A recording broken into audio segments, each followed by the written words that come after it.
안녕하세요. 네, 김일두라고 합니다.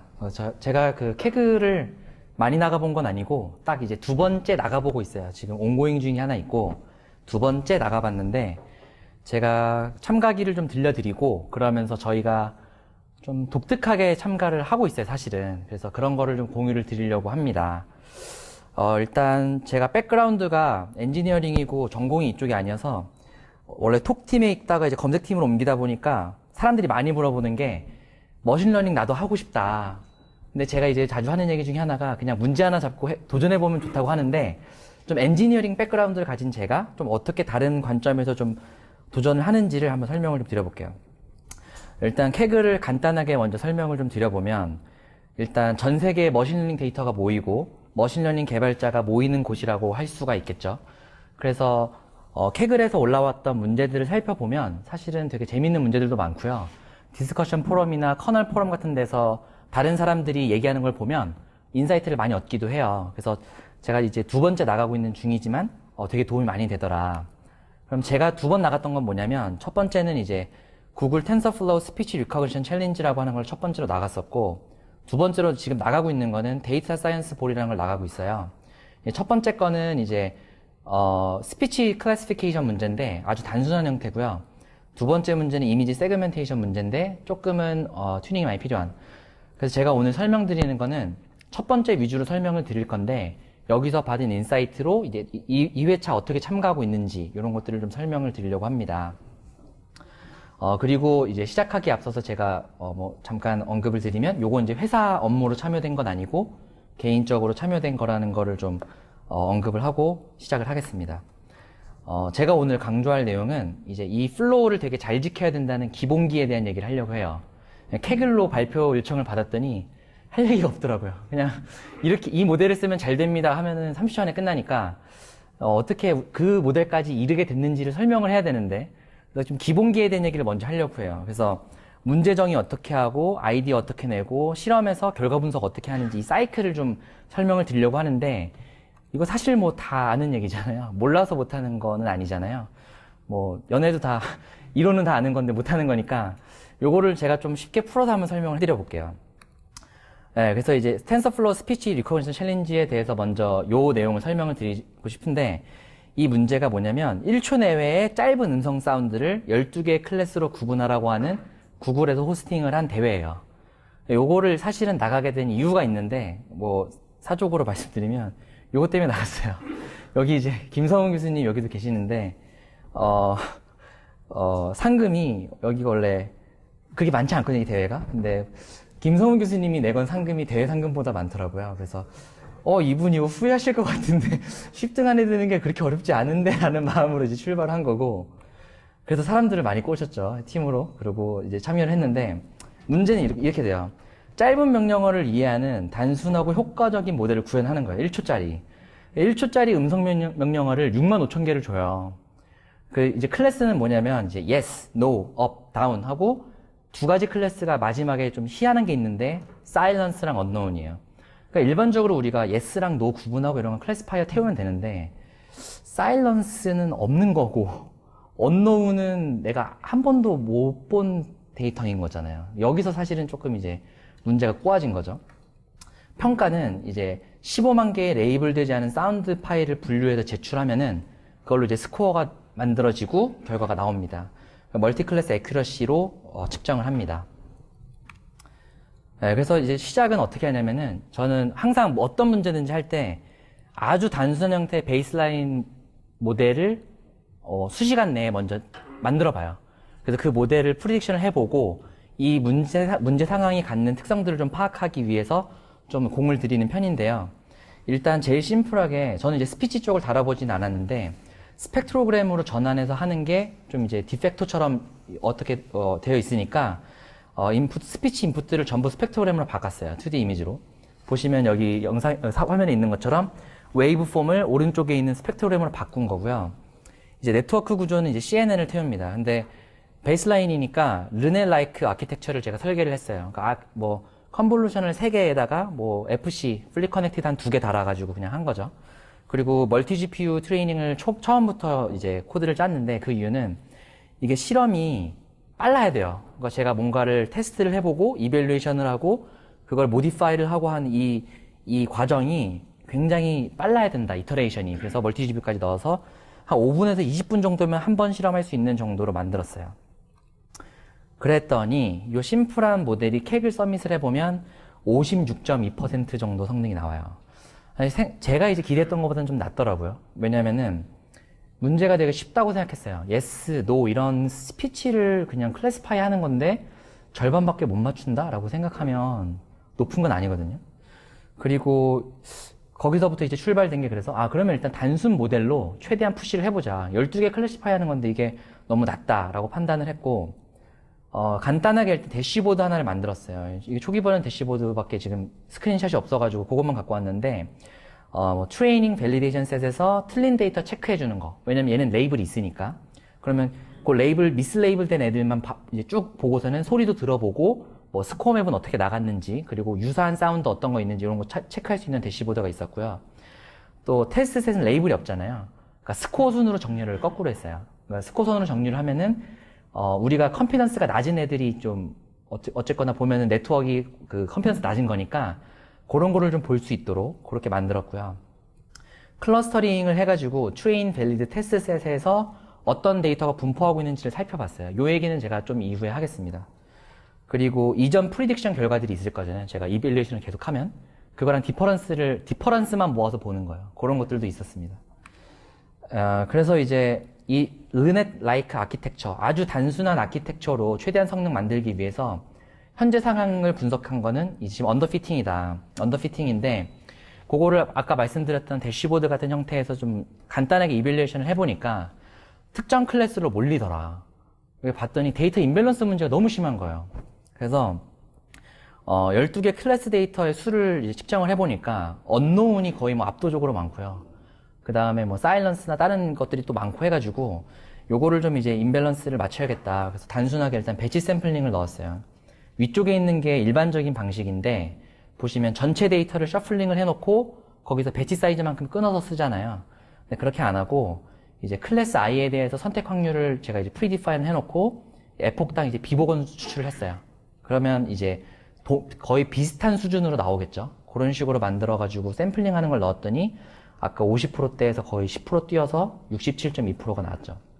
그 다음에 이제 상황을 봤더니 이번 약간 오버피팅의 부분을 좀 해결하고 싶었던 게 있었는데 그게 뭐였냐면 트레이닝이랑 밸리데이션 셋의 차이가 너무 큰 거예요. 그러니까 트레이닝에서는 아까 뭐 60 몇 프로 나왔는데 한 80%대 나왔어요. 그러니까 이거 좀 오버피팅인 것 같다 해서 드랍아웃이랑 L2 레귤레이션 넣었고 또 오버피팅 다른 부분에서 오버피팅을 봤던 거는 제가 이제 그 데이터를 갖고 있던 부분에서는 점수가 괜찮은데 캐글에 서밋만 하면 점수가 떨어지는 거예요.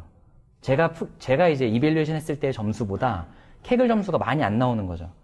그래서 이제 데이터 이밸류에이션 매트릭에 문제가 있는 건지 뭐 이것도 확인해보고 여러 가지 해보고 또 이제 뭐 그 데이터 중 일부만 사용한다고 하더라고요, 캐글이. 그래서 클래스별로 이밸류에이션 스코어를 도입해서 특정 클래스가 무너지는지 이런 것도 좀 보고 그런 것들을 좀 개발을 해가지고 72%까지 올렸죠. 그리고 베이스라인 모델 이게 르넷 아키텍처니까 컨볼루션 3개짜리 쓴 아주 단순한 모델이라서 더 이상은 안 될 것 같다. 그러면 이제 일단 요거 가지고 최대한 베이스라인으로 푸시할 수 있는 최대한이 이만큼이야는 찍어야 되잖아요. 그래서 이제 하이퍼 파라미터 서치를 돌렸습니다. 이것도 제가 나중에 설명을 되게 자세하게 드릴 텐데 뭐 네트워크 위스라든지 그러니까 채널 수라든지 뎁스 뭐 레이어 몇 개 쓸 건지 그 다음에 네트워크 이니셜라이제이션에서 파라미터 어떤 거 쓸 건지 드랍아웃 레이쇼 어떻게 쓸 건지 L2 레귤러레이션 데키 어떻게 뭐 되게 많거든요, 네트워크에. 근데 이걸 사람이 하나씩 넣는 거잖아요, 감각적으로. 근데 요거를 이제 하이퍼 파라미터 최적화하는 기법들이 있어요. 그래서 그 기법들을 이용해서 돌려가지고 한 1% 조금 넘게 올렸습니다. 73.2%가 나왔죠. 르넷 가지고 73% 나오면 저는 뭐 만족해서 여기서 일단 스탑을 했습니다. 이 상태에서 이제 르넷 가지고는 이제 어느 정도 나왔는데 이제 르넷으로 더 개선하려면 이제 르넷을 벗어나야 되는 언더피팅 문제를 벗어나려면 르넷을 개선해야 되는 문제가 있고 그리고 아까 말씀드렸던 테스트셋에서 이제 트레이닝 셋보다 성능이 안 나오는 문제가 있어서 요거 2개 가지고 이제 개선하자가 이제 두 번째 페이즈가 됩니다. 그래서 첫 번째로 한 거는 모델 아키텍처를 설치를 하는데요. 2D CNN의 클래시피케이션의 대표적인 모델들이 굉장히 많잖아요. 뭐 알렉스넷부터 시작해서 BGG16, 인셉션 B4, 레즈넷, 댄스넷, 나스넷 해서 쫙 있는데 여기 있는 사이트가 제 뭐 블로그 같은 건데 여기 오시면 제가 정리를 해놨거든요.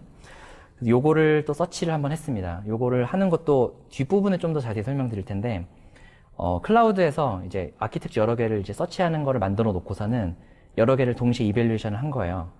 그랬더니 이제 캐글 서밋 한 79.7% 정도 나왔고 이 모델들을 그냥 가져다 쓰면 뭐 예를 들어서 BGG16이 레즈넷보다 뭐 성능이 안 좋다고 우리가 예상하지만 실제로 그냥 레즈넷 같은 거 바로 갖다 쓰면은 성능이 안 나오기도 하거든요. 그게 이제 리셉티브 필드 사이즈라든지 이런 여러 가지 것들을 좀 고려를 해야 돼요. 실제로 적용할 때. 예를 들면 인셉션 V4 같은 거 적용할 때 그냥 적용하면은 BGG16보다 많이 안 나오는데 레이어 수 같은 거 조절하고 하면 BGG16보다 훨씬 잘 나오거든요. 그래서 이런 튜닝 정도는 필요한데 이 튜닝도 어떻게 했는지는 뒤에서 설명을 드릴게요.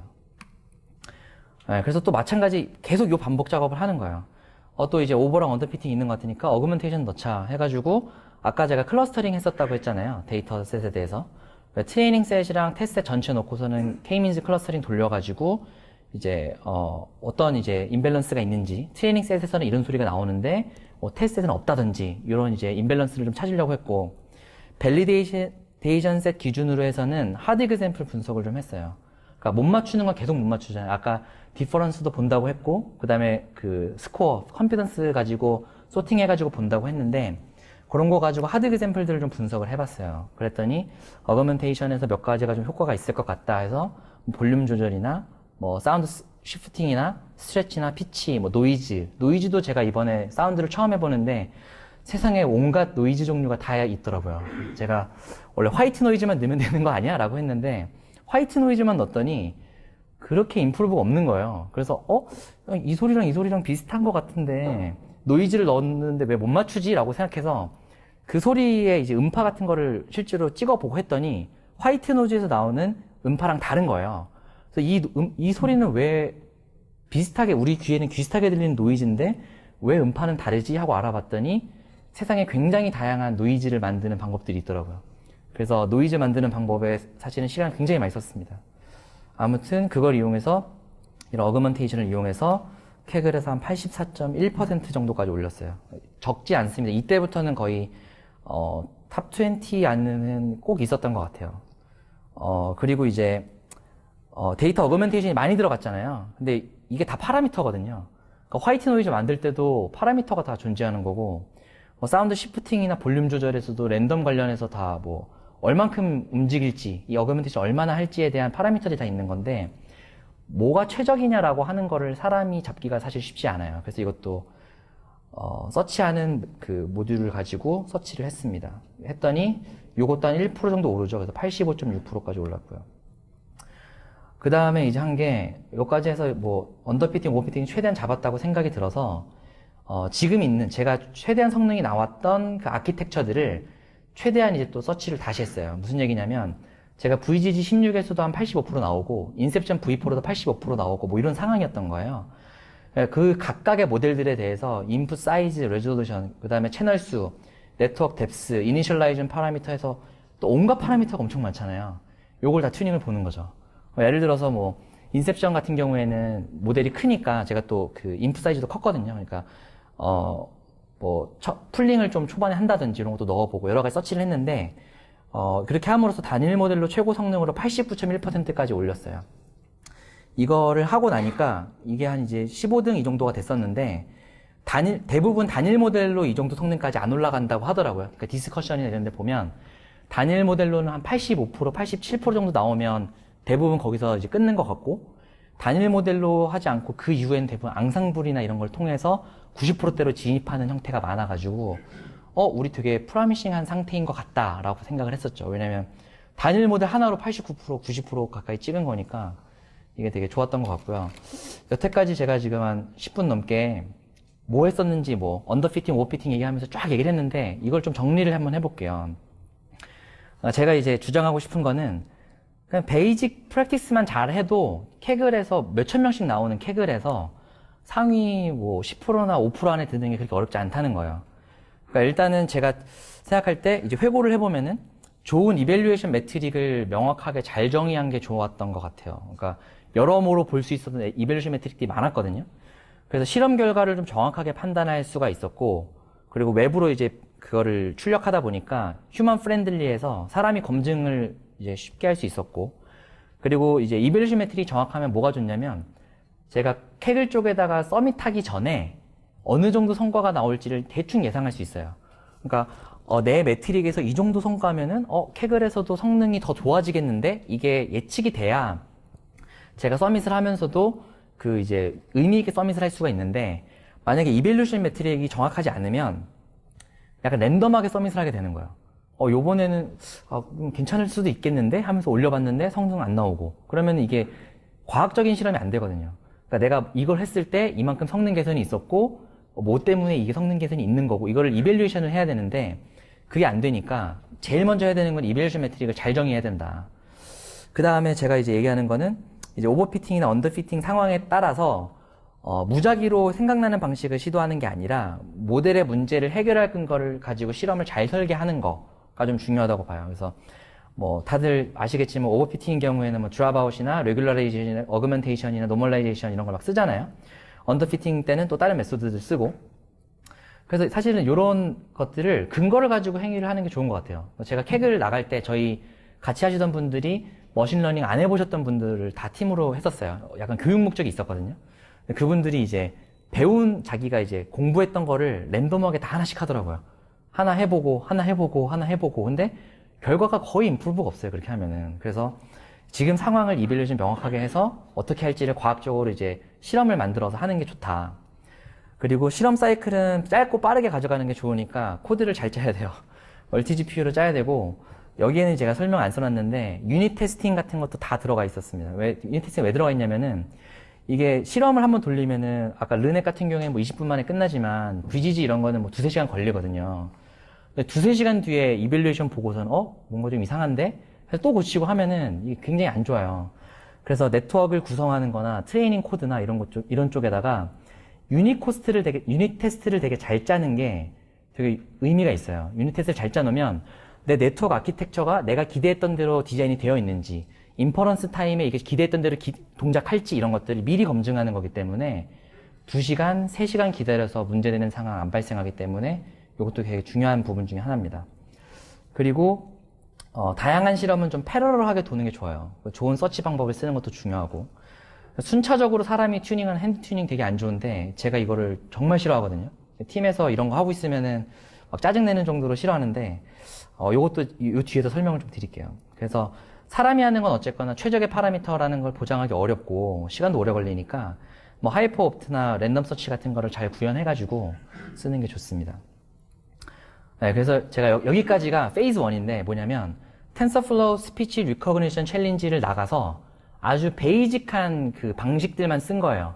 아키텍처 서치해보고, 뭐, 언더피팅 어떻게 해결해보고, 오버팅 어떻게 해결해보고, 어그멘테이션 할 때 뭐, 클러스터링 가지고 근거 만들어서 해보고, 이런 일을 했더니, 여기서 이제 리더보드에서 한 90%쯤 나오더라. 이게 사실은 단일 모델로 해결할 수 있는 한계라고 봤어요. 왜냐면, 디스커션이나 커널 쪽에서 이것보다 높은 성능이 리포트가 안 됐기 때문에, 우리가 이거 정도면 단일 모델로 굉장히 잘 푸시를 했다라고 생각을 하고, 이제 넥스트 페이지로 넘어가려고 했죠.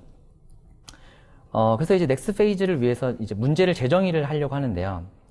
일단, 문제는 이거예요. 12개 클래스 구분하는 1초 내외의 음성 분류 문제인데, 90%의 성능이다?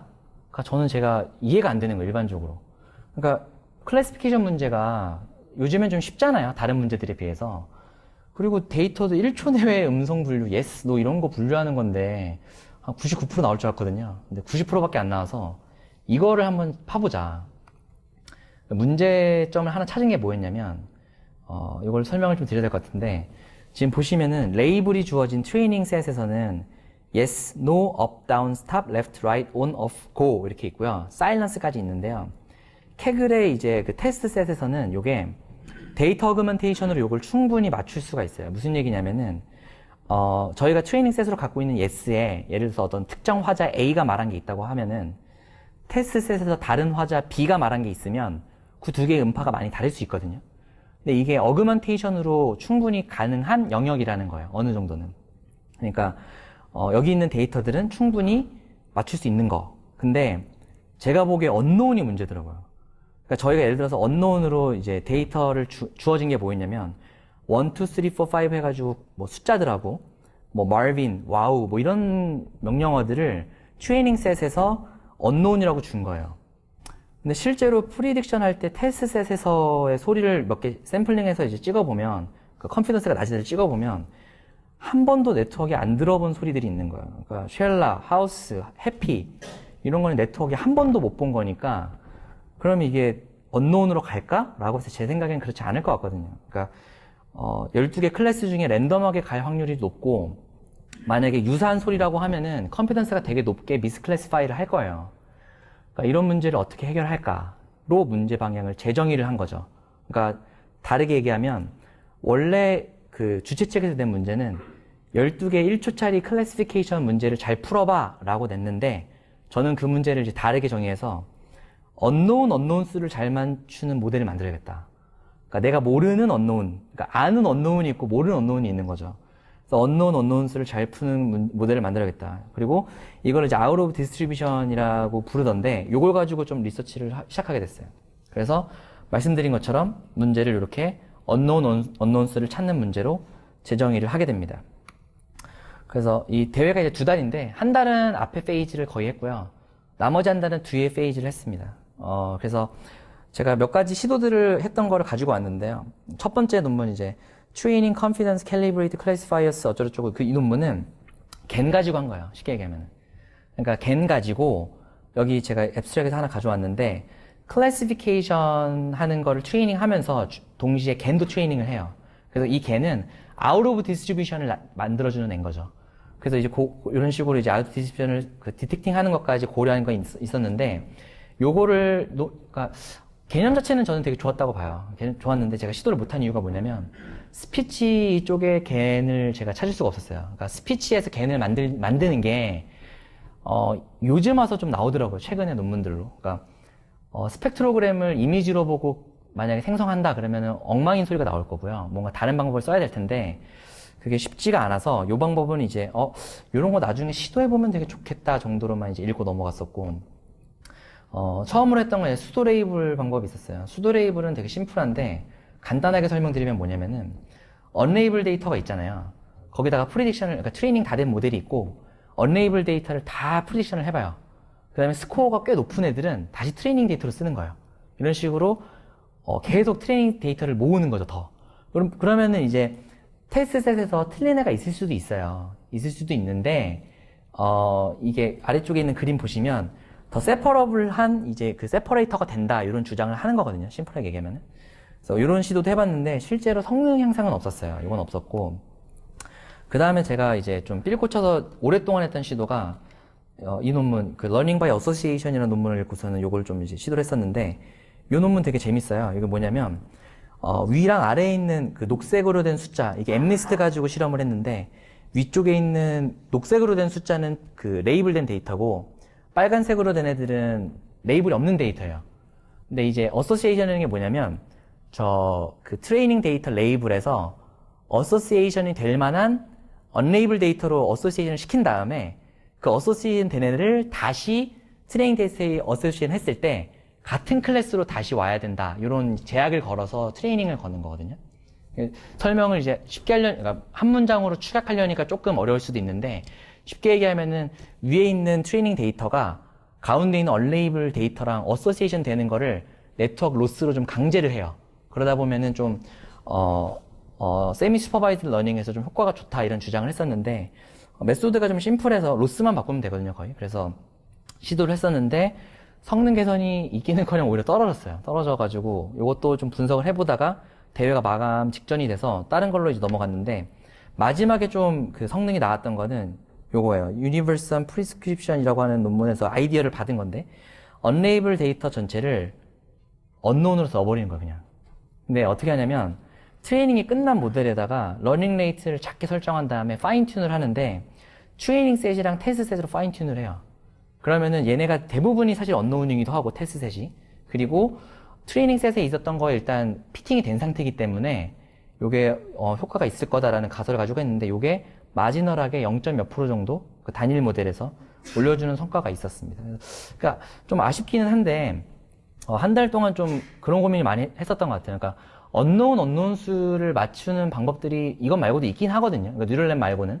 근데 뉴럴넷에서는 그걸 어떻게 가르치지? 라는 문제로 생각해 보니까 이 문제가 되게 재밌는 거예요. 단순히 12개 클래시파이어 만드는 것보다 재밌더라고요. 그래서 이런 쪽에 조금 여러 가지 논문 읽으면서 구현해보고 시도해봤던 시간을 썼습니다. 그래서 이제 최종적으로는 이제 단일 모델이 90%를 넘고 요것들을 앙상블을 잘 해서 90.6%로 서밋을 했고요. 여기 보시면 1등이 91.06일 거예요. 그러니까 딱 1% 차이 나요. 1등이랑 1% 차이 나고 요 사이에 소수점으로 갈린 8명이 있습니다.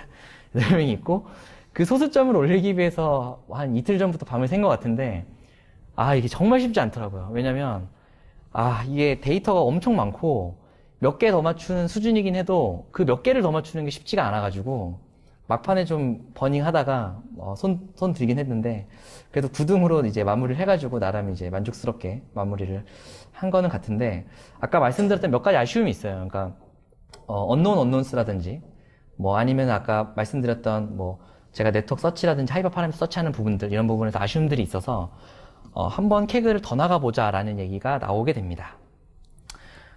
그 전에 이제 다음 페이지로 가기 전에 제가 좀 서머리를 좀 드리면 문제 정의하고 실험에서 분석하는 사이클을 좀 과학적으로 잘 정의하고 재정의를 하더라도 이제 해결하고자 하는 문제를 좀 명확하게 해가지고 항상 개선이 있게, 임프루브가 있게 그렇게 설계를 하는 게 좋았던 것 같고요.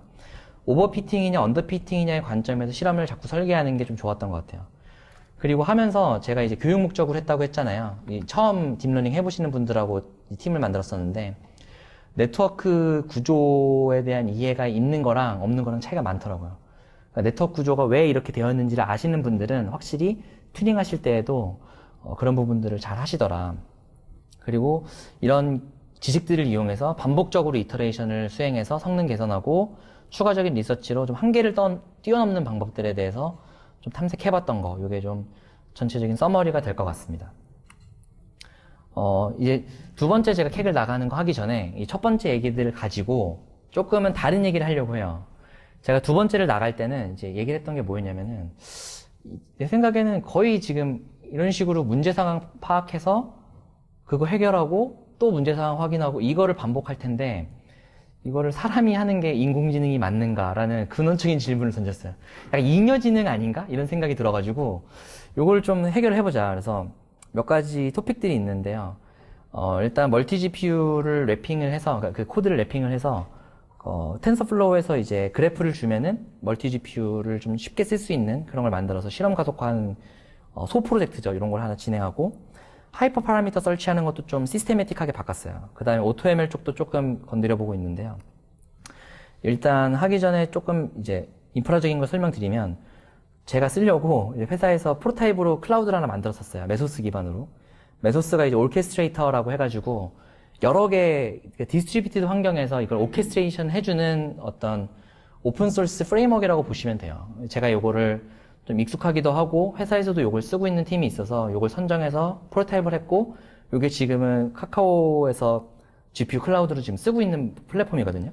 그래서 왼쪽에 보시면은 이제 뭐 메소스 안쪽에 이제 GPU 팜이라고 해서 GPU 뭐 몇천 개 있고 그 위에 뭐 브레인 클라우드라든지 뭐 다른 프레임워크도 돌고 있는 상황이고요.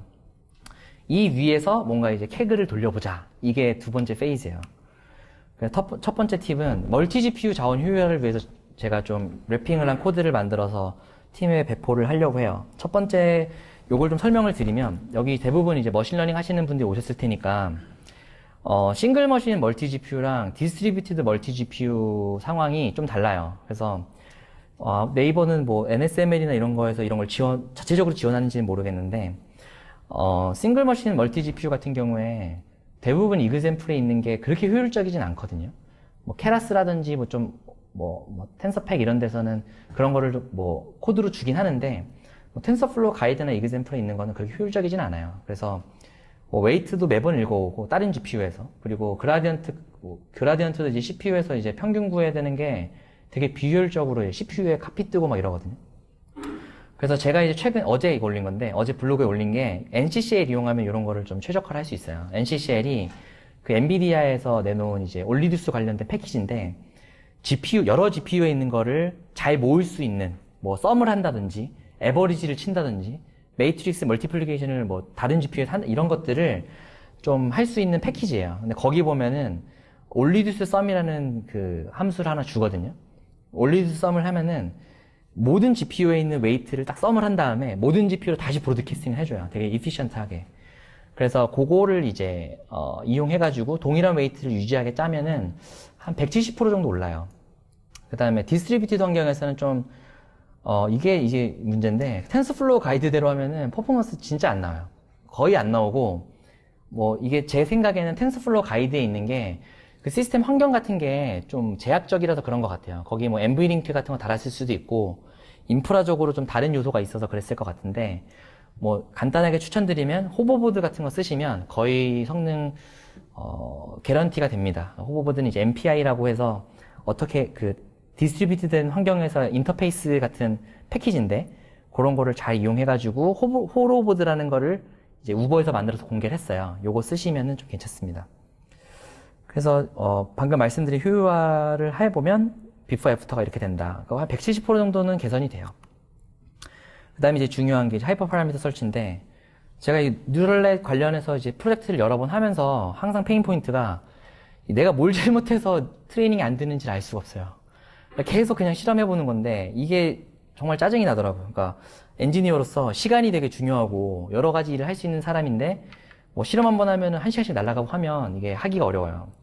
그래서 제가 이제 제안하는 방법이 뭐냐면 핸드 튜닝 하지 말자 이건데 일반적으로는 핸드 튜닝 하죠. 핸드 튜닝 하는데 이게 순차적으로 수행되기 때문에 절차 오래 걸리고 사람이 수행하기 때문에 이게 고정된 절차가 아니라서 실험하면서 실수할 여지가 되게 많아요. 내가 실험했다고는 하는데 알고 봤더니 실험이 안 됐다든지 뭐 이런 게 되게 많아서 저는 이제 하이퍼 파라미터 설치하는 거를 좀 권장을 합니다. 그래서 뭐 그리드 설치가 제일 대표적이고 랜덤 설치도 대표적이지만 뭐 베이젠 설치나 뭐 TP 같은 걸 쓸 수도 있는데 이게 요즘에 그 파이썬 되게 잘 돼 있잖아요. 뭐 사이파이 같은 패키지 안에 보면은 이런 거 구현이 되어 있거든요. 그런 거 가져다가 뉴럴넷 뭐 텐서플로우랑 붙여가지고 쓰셔도 되는데 저는 이제 소개해드릴 게 하이퍼옵트예요. 제가 이제 하이퍼옵트를 최근에 좀 밀고 있는데 이제 어쨌거나 이걸 쓰는 이유는 GPU 풀 내에서 제한된 수의 설치를 좀 효과적으로 수행하려고 하는 거예요. 오른쪽에 보시면 하이퍼옵트 예제를 제가 가지고 왔는데 이게 뭐냐면은 코드상에서 제가 설치할 그 하이퍼 파라미터 그 목록을 이런 식으로 정의를 하면은 이건 디스크리트하게 정의한 건데 이렇게 정의를 해주면은 요거만큼을 이제 몽고DB 중간에 이제 큐죠. 잡큐가 있어가지고 잡큐에 박아놓고 서치하는 거예요. 요거는 이제 뭐 러닝 레이트 같은 경우는 0.01, 뭐 0.001, 0.0001 뭐 이런 식으로 서치해라 하고 뭐 배치 사이즈도 여러 가지 있고 한데 요것만 컨비네이션 해봐도 사이즈가 지금 12개거든요. 근데 아까 제가 말씀드렸던 하이퍼 파라미터들 있잖아요. 뭐 배치 노멀라이제이션 관련된 하이퍼 파라미터 한 몇 개 나오고 뭐 드랍아웃 하나 나오고 뭐 하다 보면 저의 경우에 설치 스페이스가 수많은 금방 돼요. 그러니까 몇만 개 이상은 금방 나오는데 그걸 프랙티컬리 다 설치할 수는 없잖아요. 그래서 이런 툴을 쓰는 거예요. 이런 툴을 쓰면 어떤 일이 발생하냐면은 GPU 풀 안에서 설치를 한번 해요. 한번 시드를 뿌려가지고 설치 한번 하고 그걸 기반으로 넥스트 설치를 어디다가 할지를 또 이제 추천을 해줘요. 그럼 거기 가서 서치하고 이런 식으로 도는 거라서 실험하기가 좀 좋죠. 그래서 요거 같은 경우에도 지금 클라우드랑 좀 연동해가지고 하고 있는데 되게 많은 GPU 워커가 이제 네트워크를 다 이제 스크래치부터 트레이닝 해가지고 하이퍼 파라미터 설치를 하는 거죠. 그 다음에 이제 마지막이 제가 최근에 이제 꽂혀 있는 게 AutoML이라서 사람이 네트워크 아키텍처 선정하는 것도 바꿔보자 그러면 이제 다 바꾸고 있으니까 다 바꿔보자 해서 AutoML도 좀 손을 대고 있어요. 이게 최근에 나온 이나스라는 논문인데 이게 어떤 특징이 있냐면 유저가 사전 정의한 템플릿 아키텍처는 존재해요. 왼쪽에 있는 것처럼. 그러니까 이게 뭐냐면은 저 네모 박스 하나가 컨볼루션을 셀이에요. 저 안에 컨볼루션이 5개가 들어갈 수 있고 10개가 들어갈 수 있고 한 컨볼루션을 셀이고 저걸 저렇게 반복해서 쌓아놓은 아키텍처가 있다라고 템플릿을 가정하고 저 셀만 이제 서치를 하는 거예요. 셀을 이제 reinforcement learning으로 찾는데 찾아서 이제 가장 efficient한 애를 딱 찾아주는 그런 논문이거든요. 그래서 제가 이제 다음 캐그를 어떻게 참여를 했는지를 좀 설명을 드려볼게요. 이제 데이터 사이언스 볼이라고 두 번째 나가고 현재 이제 온고잉 중인데 요거는 세포 핵을 정확하게 세그멘테이션을 해야 돼요. 그러니까 지금 백그라운드 있는 사진 보셔도 아시겠지만 저런 걸 세그멘테이션을 하는 문제고요. 이것도 나간 이유가 상금이 이게 크더라고요. 상금이 5만 불에 이제 DGX를 주겠다고 해서 그러면 1억 넘는 거네 해가지고 이제 나간 거고요. 보시면 정의가 이렇게 됩니다. 누클레이라고 해서 세포 핵인데 이게 문제가 되게 인접해 있고 그 염색 상태라고 해야 되나? 핵의 염색 상태가 균질하지 않은 상태예요. 그런 상태에서 세그멘테이션을 하는 건데 학습 데이터는 한 700장밖에 안 되고요. 평가는 IOU 기반의 매트릭을 얘네가 정의해 놓은 게 있어요. 요걸 잘 구현해가지고 쓰면 되는 상황. 근데 이제 제가 오늘 여기서 두 번째 페이지에 설명드릴 거는 요거를 어떻게 막 개선했냐, 요거는 아까처럼은 설명 안 드릴 거예요. 설명 안 드리고 좀 다른 어프로치를 좀 설명드릴 건데 간단하게만 어떻게 했는지 설명을 드릴게요. 일단 아까 했던 거랑 똑같이 베이스라인 모델을 선정을 해요. 그래서 아주 단순한 형태. 그래서 엔드투엔드로 그 트레이닝이 가능한 베이스라인 모델을 선정했는데 그게 유넷이에요. 유넷이라는 논문이 있는데 그게 엔드투엔드로 인스턴스 세그멘테이션이 되는 논문이라서 그거를 선정을 했고요. 2D 이미지 들어가서 세그멘테이션 레이블이 나가는 그런 형태로 구현을 했습니다. 그리고 마찬가지로 이것도 1시간 정도의 실험할 수 있는 환경으로 구축해 놓고 실험을 계속 해보면서 반복해본 거예요. 분석해보고 하면서 유넷을 처음에 만들었을 때는 케글에서 0.16이었거든요. 이 세그멘테이션이 원래 스코어가 잘 안 나오는데 근데 이제 오버 피팅이랑 언더 피팅에서 반복적 개선했을 때 0.332까지 올랐고 근데 여기서 이제 멈춰놓고 0.332에서 시도하고 있는 게 달라요. 그러니까 0.332 정도 되면은 이게 한 200 몇십 등이었던 것 같아요. 이 당시에 200등 정도 한 2,000명 나오는 데서 200 몇 등이 10%죠. 10% 안에 들었는데 지금 시도하는 거는 이제 사람이 건드리는 걸 빼고 다른 걸 건드리고 있는 거예요. 어떻게 하고 있냐. 요게 지금 온고잉인데 맨 왼쪽에 전처리 프로세스 보시면은 전처리에 필요한 모듈들을 일단 다 박아놨어요. 세그멘테이션에서 일반적으로 쓰는 어그멘테이션 모듈들이랑 이미지 쪽에서 쓰는 어그멘테이션 관련된 코드들을 작성해서 넣어놓고 그거를 서치하는 것도 하이퍼옵트로 다 이제 붙여놓은 거고 그 다음에 네트워크 아키텍처는 유넷을 템플릿으로 썼어요. 유넷을 템플릿으로 쓰고 네트워크에 보시면은 이제 이게 하나의 셀이거든요. 요게 다 반복되는 셀인데 요 부분의 아키텍처만 찾는 형태로 이제 이나스를 돌리는 거죠. 오토ML을 돌리는 거죠. 그리고 요 네트워크 하나 자체는 하이퍼옵트 파라미터로 다시 전체를 서치를 해요. 그러니까 전철이 만들어지고 정의된 템플릿에 셀까지 끼워 넣어지면은 요걸 트레이닝을 할 수 있잖아요. 이 트레이닝을 할 때 얘도 이제 최대한 끝까지 가야 되니까 그것도 이제 하이퍼옵트로 서치를 하는 거죠. 그런 형태로 되어 있는 상황입니다. 지금 이건 온고잉이라서 결과가 다 나온 건 아니고요. 지금 어쨌거나 주어진 템플릿 내에서 아키텍처랑 파라미터 서치하는 건 들어가 있고 이제 재밌는 게 제가 이제 같이 하자고 꼬셔놓은 팀분들이 머신러닝 하실 줄 아는 분이 없어요. 다 서버 개발자랑 뭐 인프라 하시는 분들 막 이런 분들인데 로보틱스 하시고 막 이런 분들을 모아가지고 이거 짜고 있는 거예요. 교육 목적도 있고 되게 재밌어요. 그래서 또 재밌는 게 이 템플릿 내에서 막 서치를 하잖아요. 그 오른쪽처럼 메시지가 저희한테 날라와요. 저희가 슬랙 채널이 있는데 거기에 이밸류에이션 뭐 하나 끝났다. 그래서 로스 값이 얼마고 IOU가 얼마까지 개선됐다. 근데 만약에 이 개선된 게 제가 여태까지 히스토리에서 봤을 때 제일 괜찮은 애면은 케글에 자동으로 서밋도 해줘요. 케글 아래쪽에 있는 두 번째 이미지는 케글에 서밋을 해서 응답받은 건데 지금 LB 스코어 0.407에서 결과 나왔다고 하잖아요. 이런 식으로 설계가 되어 있어요. 그래서 궁극적인 목적은 이제 사실은 제가 AI 관련해서 리서치를 카카오에서 그래도 몇 년 했는데 해보니까 반복적으로 하는 일이 너무 많은 거예요. 맨날 하는 일 맨날 하고 그리고 안 됐을 때 왜 안 됐는지를 잘 정확하게 모르니까 이것저것 해봐야 되는 문제가 있어서 그런 걸 좀 탈피하고 싶어서 하고 있고 지금 케글은 43.2%에서 100위까지 진입했었는데 요즘에 좀 제가 몸이 안 좋아서 못했더니 좀 떨어진 것 같더라고요. 좀 들어오기 전에 봤더니 한 200등까지 떨어진 것 같은데 아마 아직 한 달 넘게 남았으니까 요거 하다 보면 좀 재밌는 결과가 나오지 않을까? 그리고 요거는 오픈소스로 공개하기로 했어요. 그러니까 회사랑 얘기하고 팀분들하고 얘기해가지고 어차피 하고 있는 게 대부분 오픈소스 갖다 쓰는 거고 우리가 구현한 게 회사에 이렇게 해가 될 것 같지 않아서 아까 말씀드렸던 네트워크 구조 짜면서 유닛 테스트를 한다든지 그 다음에 멀티 GPU를 사용한다든지 하이퍼 파라미터 설치를 한다든지 오토ML을 이용해서 셀 디자인을 한다든지 이런 내용들이 전부 담겨 있는 코드를 오픈을 할 예정에 있습니다. 그래서 마무리를 드리면 이제 1개월 반 남은 거라 일단은 요거는 이제 프레임워크를 잘 개발해서 나중에는 좀 반자동으로 캐글에 참여하고 싶다. 그러니까 캐글에 딱 가면은 문제 정의가 되게 명확하거든요. 이밸류에이션 매트릭 나와 있고 데이터 어떻게 되어 있는지 분포 나와 있고 한데 그거 읽어가지고 그냥 딱 정의하면은 거의 반자동으로 할 수 있지 않을까?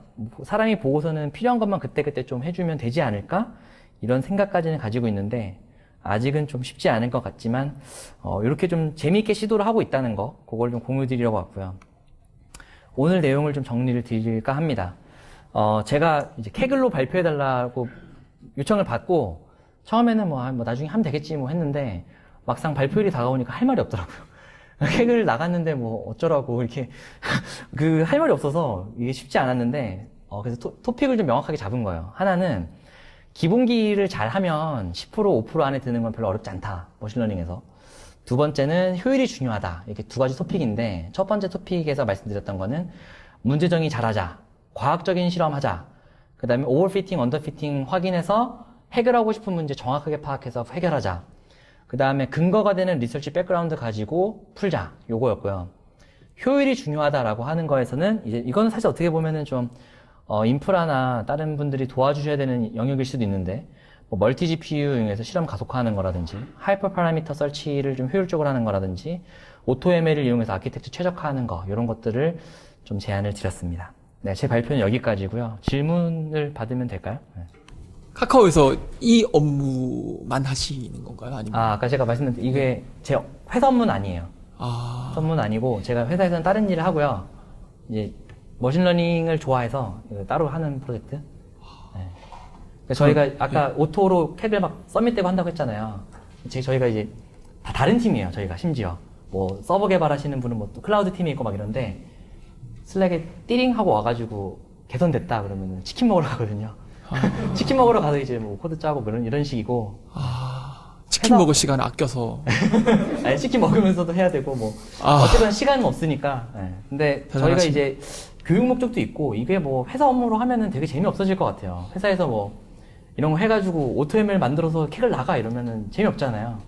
근데 저희가 이제 자발적으로 하면은 이제 뭐 서버 개발자 있으니까 서버 개발자가 이런 거 좀 도와주고 하면 재밌게 되거든요. 그래서 그런 형태입니다, 지금. 그 스피치 레코니션 챌린지 하실 때는 카카오 음성 인식 팀에 뭐 컨설팅을 받으시다거나 이렇게는 안 하셨나요? 컨설팅을 못 받았어요. 그래요? 참 아이러니하게도 네, 그 팀분들도 뭐 안면은 있고 한데 예. 저희가 그때 당시 팀으로 있던 분들이 카카오분이 아니었어요. 제가 팀으로 만들었던 분들이. 그러니까 외부에서 제가 알고 지냈던 지인분들이 나 머신러닝 배우고 싶어 이렇게 하셔가지고 그러니까 목적이 좀 달라서 컨설팅은 안 받았고요. 근데 제 생각에는 이 문제가 되게 좀 트리키해서 컨설팅을 하시더라도 막 몇 시간 이렇게 해서는 안 될 것 같고. 근데 앞부분만 조금 손 봤으면 1등 하실 수 있었을 것 같거든요. 그래요? 예. 손 봐주시면 안 돼요? 지금 끝나가지고. 지금 1등 한다 돈 안 주잖아요. 그래도 퍼블릭 스코어라도 한번 올려보면. 예, 여튼 알겠습니다. 감사합니다.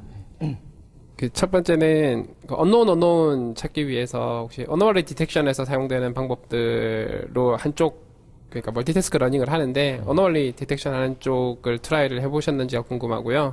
네.